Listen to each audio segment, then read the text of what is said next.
یا وہ زندہ ہو، کثرت سے ان کے لیے بخشش و مغفرت کی دعا کی جائے۔ یہ معمول رہنا چاہیے کہ ان کے لیے دعا کبھی بھی قضا نہ ہو۔ ماں باپ زندہ ہوتا بھی ماں باپ وفات پا جائے۔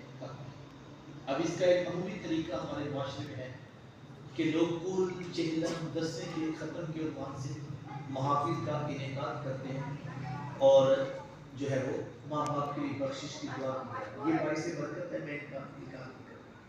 لیکن میں یہ کہتا ہوں اس مصروف ترین دور کے اندر کس کے پاس اتنا وقت ہوگا کہ وہ روزانہ سینکڑوں ہزاروں لوگوں کو جمع کرے اور پھر اتنے اہتمام کے ساتھ اپنے ماں باپ کے لیے بخشش اور مغفرت کی دعا کروائے؟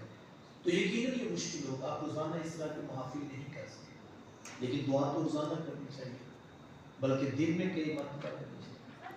اور پھر کسی کو کیا بلانا، بعض کا بندہ خود بھی بھول جاتا ہے کہ آج میں نے دعا کی بھی ہے